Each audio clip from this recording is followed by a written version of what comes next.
Supreme Court of India.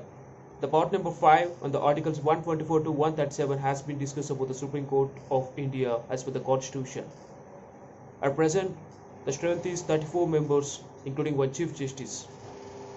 And our judicial system is an integrated judicial system, which means the lower courts like the state courts, state high courts, and district courts, subordinate courts, supposed to work under the supervision of the Supreme Court, which means we can say that it's an integrated judiciary. Suppose if you are not satisfied with the judgment given by the district courts, you can move to the high court. If you are not satisfied with the judgment given by this high courts, then you can challenge it in the Supreme Court. But that's the final thing. You cannot go for the further. The Supreme Court judgment is the final thing.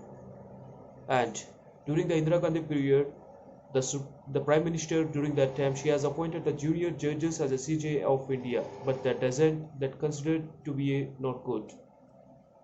But for that, after some period of the time,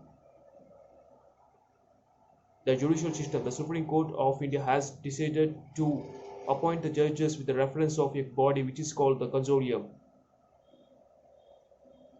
As per that body, it too refers the senior most judges to the president.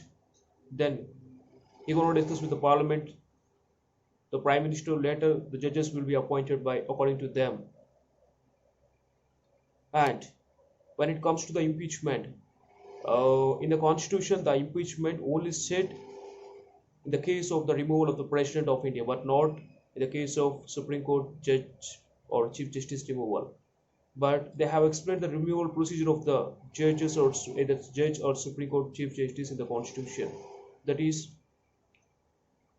if it put forward in the Lok Sabha, the 100 members of the Lok Sabha has to be signed and give it to the Lok Sabha speaker. Later the Lok Sabha speaker will form a 3 committee. In that committee, 3 members will be appointed. One is CJI or any judge of the court, and the number 2 is any judge in the high courts, and number 3 is the expert in the judicial system. So later they have to inquiry and give report to the speaker of the Lok Sabha, and after that the concerned judge will be called to the house for the discussion. So after that, if it is passed with the special majority like 2/3 in the house, then later it will be sent to the Rajya Sabha. There also the same procedure will be happen. Once the voting has been turned in the Rajya Sabha, later it will be sent to the president. So according to that, the president can pass the hard orders to remove the judge of the court. And of course, the President of India appoints the Supreme Court Chief Justice of India with the reference of the Prime Minister. That doesn't mean the Prime Minister has the supreme powers on the CJI of Supreme Court in our democratic country. Of course, our independent judiciary is a total independent judiciary.